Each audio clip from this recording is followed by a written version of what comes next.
your age, where you were born? Yeah. Oh, I'm 57. Was born in Greece. Whereabouts in Greece? In Elassona, is one of the main villages in northern Greece.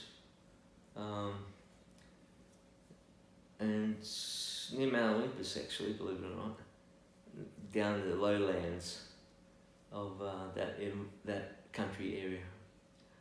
Yeah. So would you say you were athletic? I'd say I was a mountain person.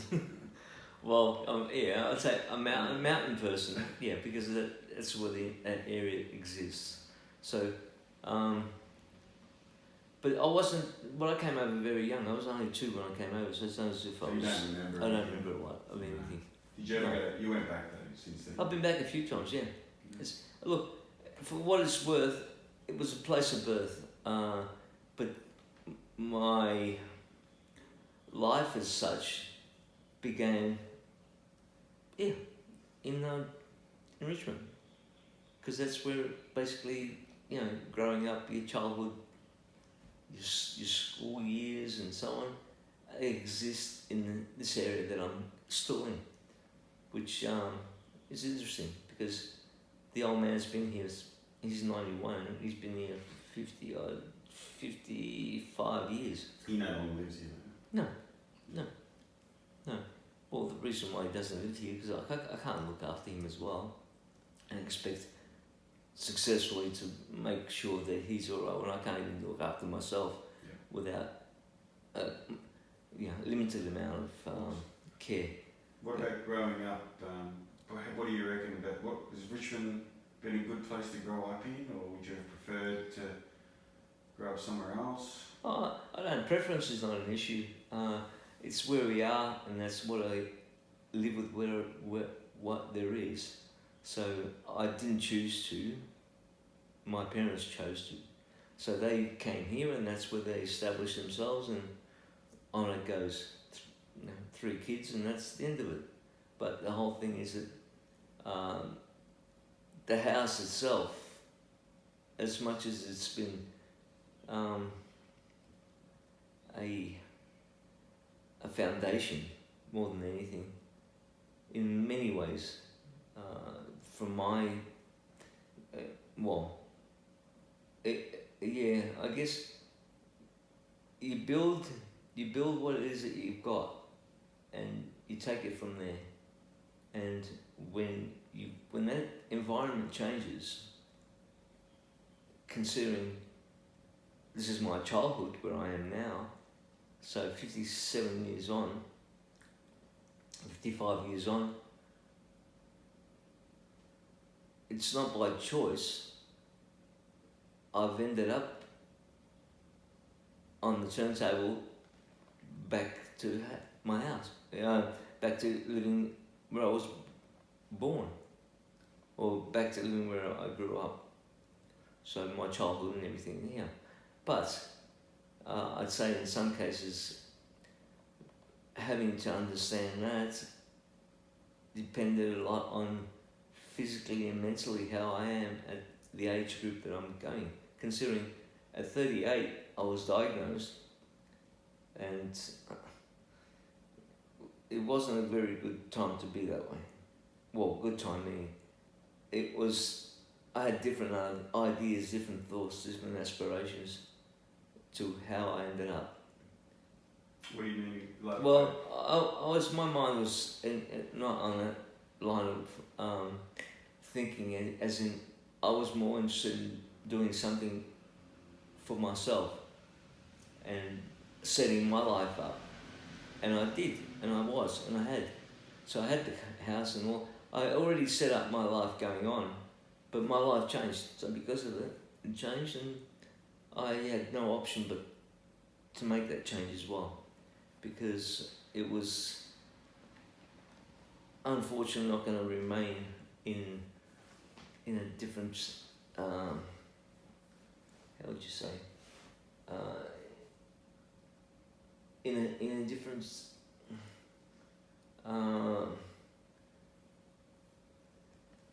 environment, one that I wanted to do or wanted to change too, because physically I wasn't able to continue on. So therefore your life changes. So you unfortunately have to sacrifice a lot of things in life.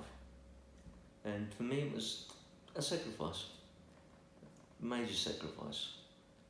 So I did.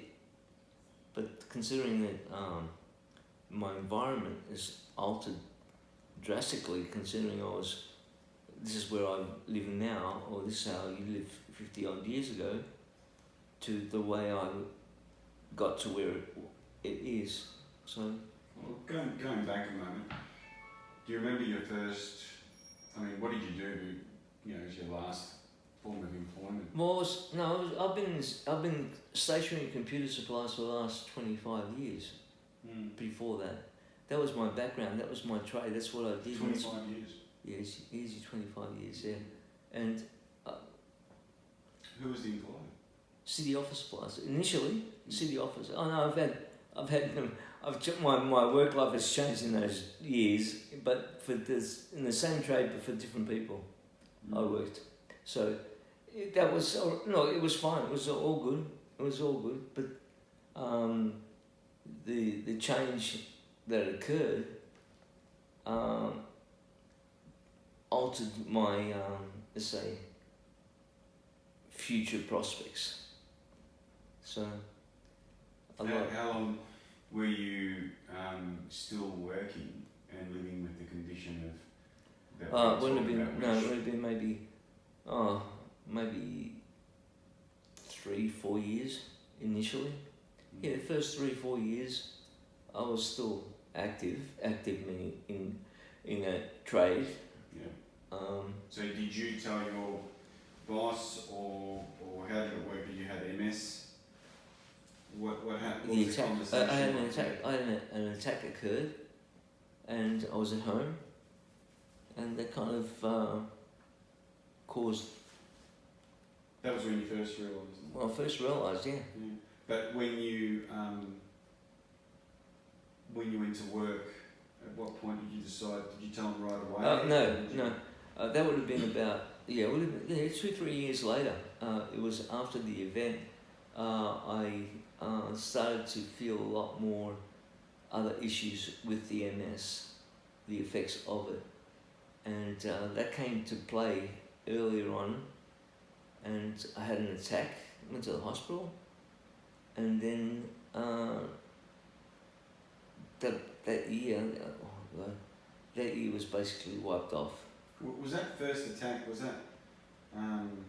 First attack was that a fatigue sort of thing? No, it was actually it was senses. Oh. My initially, if I had to say the way I first kind of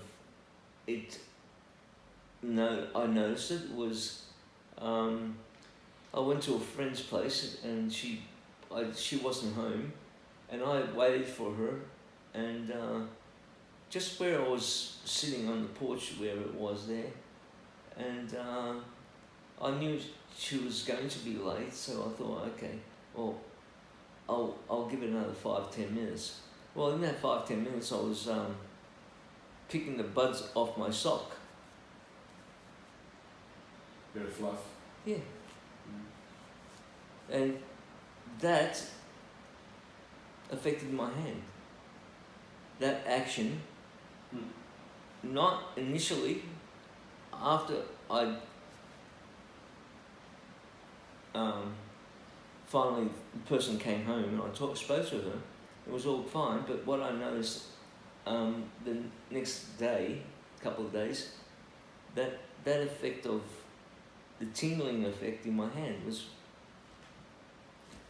brought about. So I thought I'd just brush it off, didn't think much of it. Okay. And that was not long after that, a year or so, no, not even a year, maybe within the year, a few months later, I had an attack. Yeah, I had an attack, and the attack was, went straight to hospital. So basically, because of that, you were married at the time? yeah, I was married, yeah. Child? Married. No, Michael was Michael was not even a year old. No, he wasn't. No, he wasn't. He wasn't born yet. He came a year later. And Michael's Because only a 12. year before he was born, I had the so-called attack. Yeah. Yeah. Okay. Yeah. So that was 23, 24 years ago. Well, Michael's 21. yeah. So that's about right. Yeah, that's about that when it was. We'll go back a little bit further. So prior to MS, you went to obviously you went to local schools in Richmond. Yeah. Primary school was what primary school was that? Richmond. Richmond Primary No, Brighton Street. in Brighton Street. Yeah. What was the school called? Richmond Primary. Richmond Primary. Okay. Yeah. Nice and easy. Street. What about the high school? Or it was Brighton Street actually. It was Brighton Street Primary School. That's what it was called. Okay. Yeah. And high school? Richmond High. Yeah. Yeah. How were you at school? Good. As a school, like as a student, that is. I enjoyed it. I loved school. I had a great time. I enjoyed it in both normal English school, because I also did Greek school as well. And I did Greek school until right to the end. And that was local too. And that was at St Ignatius. Yeah. There's a huge, for people watching this that they probably know a little bit about Richmond. It's got a huge Greek population, doesn't it? It does, totally. Yeah, it's Probably quite not so large. much now as what it did once. No, before, well, but yeah, it's at the still early large. days, early days in the, I don't know, in the 50s, 60s, the population had grown quite a bit. But mind you, we came over in 64. So I was 2 years old, 64, 62. And but Greek-wise, there were a lot of European, not just Greek, but European, especially Greeks. What about like growing up, especially as a teenager? I suppose you had friends that you still keep in contact with now, or I know a few of them, yeah. But as my environment's changed, because obviously, we all grew up and went out our own ways, and that's only now. I know we happen to be in the same household for quite a long time, and so have the neighbours. And I guess I've known the neighbours for the best of, I don't know, all my life, 40, 50 years now, 40 odd years. Yeah, and they're still here. But not all of them. The rest of the area's changed, of course it's changed. There's been a lot of movement here in the form of culture, people, introduction of new environments, population changed, and well, as it is, just normal, whatever, day-to-day life. But it alters, it's altered, and because of it, is, I guess, where you are at the moment to where you were before changed, and it's changed to the point of how I am now.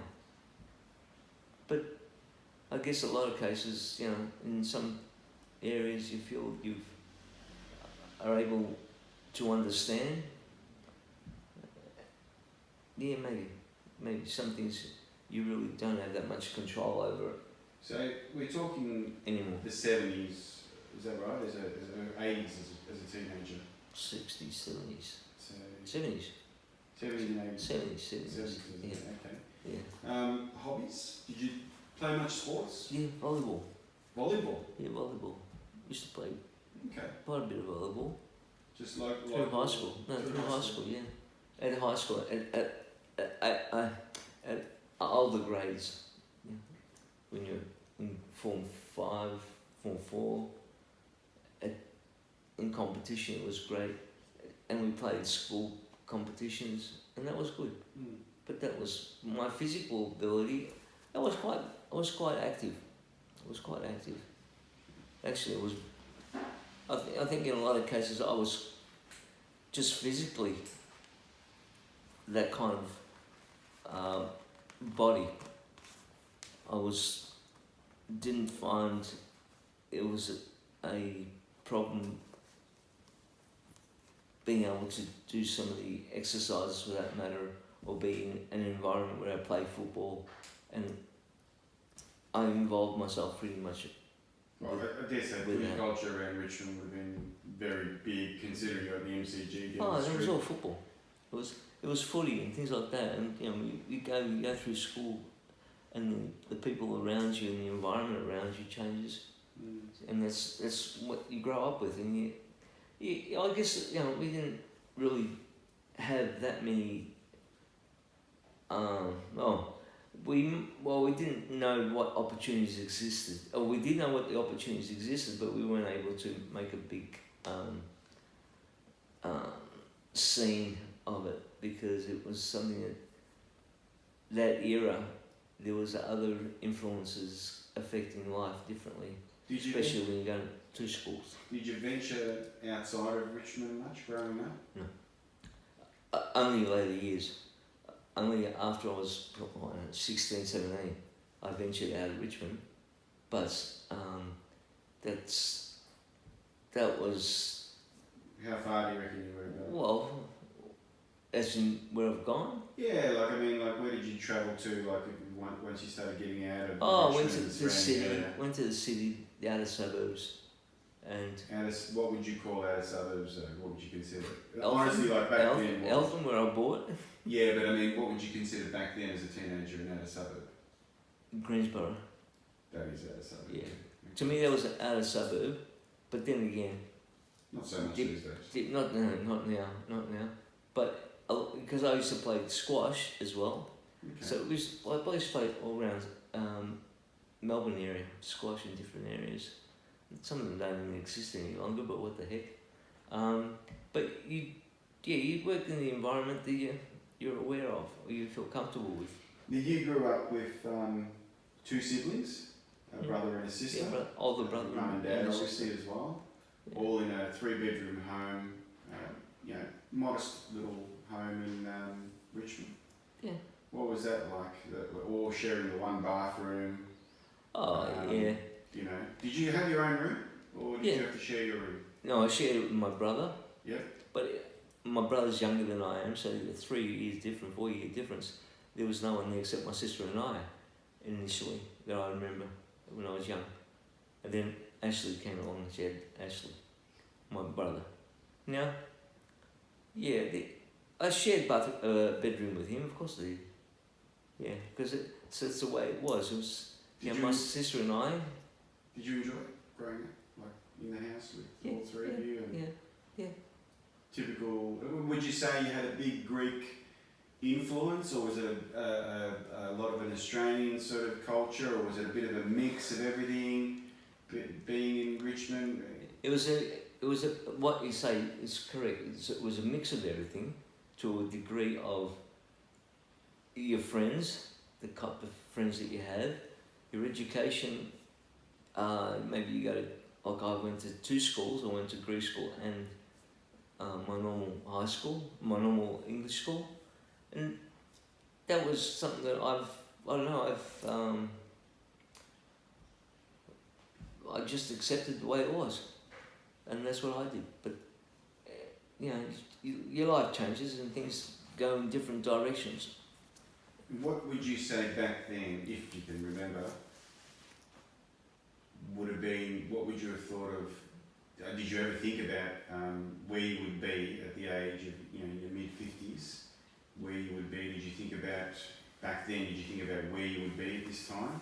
Did you have thoughts about... No. Where I would be? Yeah, not so much physically where I am now? Like, as far as, well... as far as work, relationships, physical condition. Well, I got married. I'm married. I lived out. I've been married before, so my first wife, she was South African, and that was a little bit different in culture. To understand what they were like, what she was like, and what she thought of how we were, which is a bit of a. There was times when it was in conflict. Yeah, it was conflict. Of course it was. because we're both trying to readjust ourselves to accept. But as a younger person though, like I mean, like did you see yourself as someone who would be, you probably wouldn't have even thought about having MS obviously, but Yeah. did you think, well, I'm going to have 3 kids, I'm going to have 2 cars, I'm going to... Well, a lot of those things happen later on in life. Yeah. I never really, my dreaming wasn't that way inclined. So you didn't give it much thought? Not at first, You no. just sort of lived every day as it was? No. Well, Okay. you take it on, and this is what life is at the moment. So you take it on and you think, well, all right. You cope and you handle with the change that occurs, and to me it's a change that I didn't expect that I would have to deal with. Something like a situation where you've got a disability. Yeah.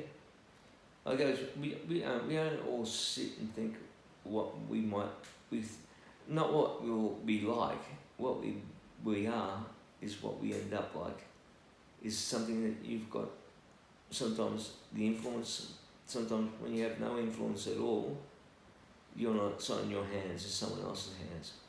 So Knowing, going back a little bit, you know, obviously many opportunities to talk about MS, but going back for a moment,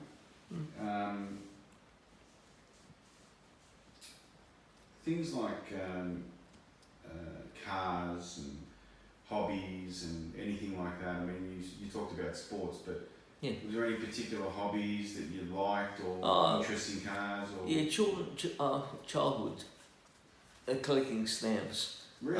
Yeah. Have you still got a stamp collection now? Or not? Yeah, I even got matchbox collection. Really? Yeah, well, because Brighton Maze is up the street. So you get to know your environment around you, and you miss along the area that you involve yourself in, and you find always, you know, something takes your eye. And for me, believe it or not, the matches took my eye. The matches, the covers on the matchboxes. And yeah, so I used to collect them. That was only due to the fact that the Brighton Maze, the match place was there nearby, and I'd go down the streets and collect them. Well, moving forward then to now, we're living at the moment, when we're recording this, in a time of sort of a little bit of self-isolation. Bit of pain there? Yeah. A self-isolation, we're suffering through COVID-19, and you're living now, I mean, previous to COVID-19, your activities that you're involved in, physical activities, but also just general things like going out and enjoying a good meal at a nice cafe or something like that. Now that's all stopped. It's almost completely stopped anyway. All we can do is go to a local coffee shop for a takeaway.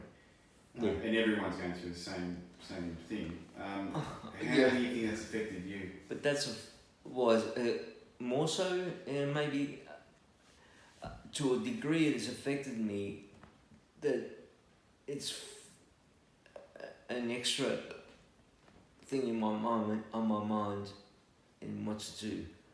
And so therefore, as it is my standard that as I would do in the morning and wake up and whatever. But what's changed is I have to think of other things that I've never contemplated before, that this would occur in the first place, and how it affects me to a degree that you become very, I won't say insecure, but to a point insecure, because you know what you like and how it's affecting you, and so your health-wise takes priority, and the changes happen according to how you are in your health, and that alters, that changes. What stage I'm at, they're all stages. So the early stage is basically unknown, because you don't realise what you have until you start to feel some of the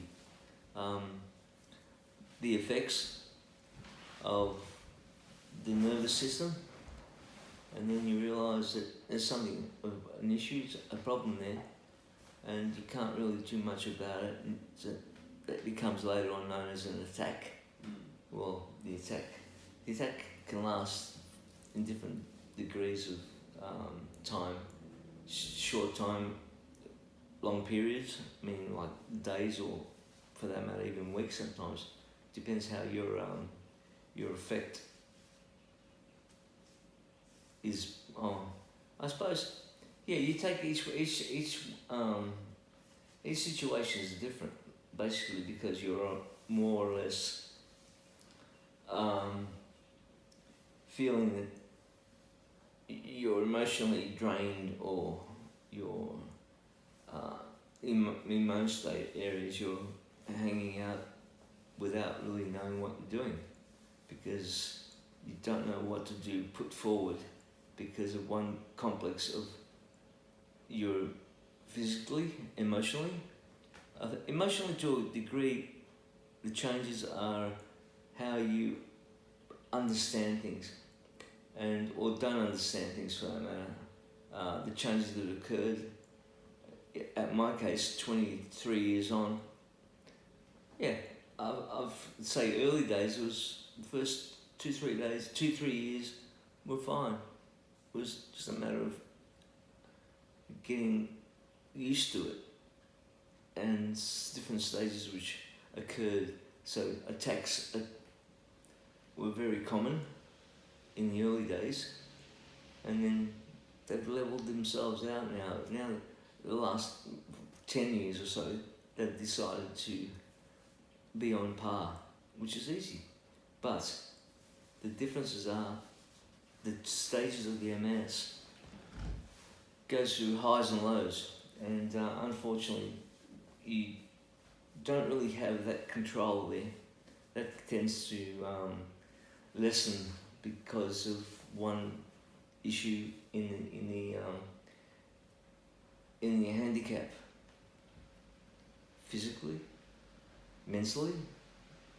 Yeah, your cognitive thinking does tire, fatigue comes into it.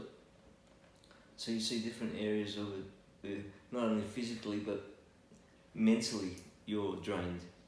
So unfortunately they don't always come together, even though you think they would, but they don't always come together like that. Sometimes the fatigue issue affects you mentally, very draining, as on its own physically, if you're unable to do certain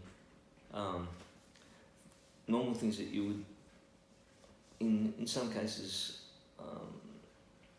what you call day-to-day, each one is different, because you're very much like emotionally and physically controlled in a different format. So you have your good days, you have your bad days, and that's part and parcel. That happens. It happens on a irregular time slot. It happens more so now, even though initially it was more getting used to the stage of MS that I have and what I can and can't do. But now it's become okay. I think, like a lot of things, in time, if you've had any handicap or any issue that disables you in doing things, then you start to understand it. Now, that doesn't mean it disappears. I think, if anything, it does still continue. It's still there. So that's not going to change. But that will alter. And you have less control as the longer you've had the MS. Further on, it takes time to stand out. But unlike if you're just doing normal exercise, just go for a walk. Depends on the length of the walk and how long you're walking for. That's what will eventually determine physically if you're able, if you've got fatigue comes into it, and then ulcers. But the control is very hard because it tends to also come in at times when you're not really physically exhausted. Maybe you're just mentally drained, and that causes maybe not in conjunction with the physical part of it, but the mental side, the fatigue affects you to a point you can't, or not you can't continue, you can continue, but it's difficult. Yeah, so you learn different levels of it, and these are the things that you're trying to survive, adjust your life to, and live your life to a point where you have quality. Well, the quality of life is based on what you're able to do, whether it's successfully or not, but the attempts of doing something. But to a point as well, with the stages where you just don't want to do anything, so you're really not that way inclined to exert too much pressure or influence in what you're wanting to do. But, you know, each one of us is different. I mean, I know that I'm different to the point that you feel like you're still normal as where you know you're not. And because you know you're not, there is always that little percentage that plays games on you. And you tend to wonder whether it's time to just relax, sit back and, you know, see what comes of it.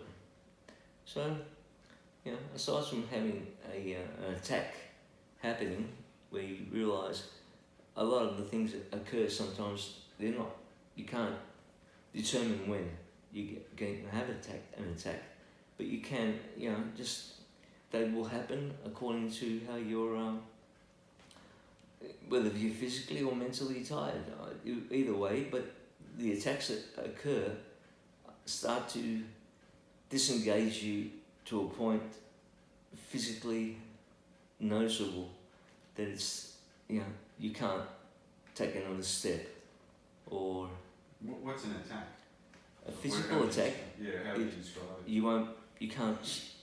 You can only go so far walking, and then you know you have to turn back because you're not physically able to take it on. It's exhaustion. And that's where fatigue comes into it, and your fatigue sets off, and that's when they both are together. When they work together in a way, your understanding changes, and you think, oh no, I can't take another step, or I can't go any further. So you realise that high risk, low risk situation occurs, and unfortunately we're not always correct, and we have no control, but we have limited amount of control. So that tends to cause a concern when you're wanting to take something on, or even for that matter, pre-planning is a good thing, but if you're not able, and you're not, I'm not saying, you're not able to continue on with this that you've taken on. So in other words, if you started cleaning, or cleaning the house, so you start the kitchen, and from there you go to the lounge room, you go to the living room, but somewhere along the line, in this house anyway, there's 4 major rooms here. Now, I know for a fact, doing all 4, no chance. 2, maybe. Depends on which part of the house it's in. If it's in the kitchen or bathroom or whatever, it's easier. It's the short areas, I can handle that. It's the distant areas, meaning distant to a point where it's something that you don't normally travel in that area. Like, if I'm lucky, I travel 2 rooms of the house, and that's it. There is just the kitchen and the living room, and that's my my so-called plan that I have and what the planet mean, the format that exists. So those two areas are my most used area. So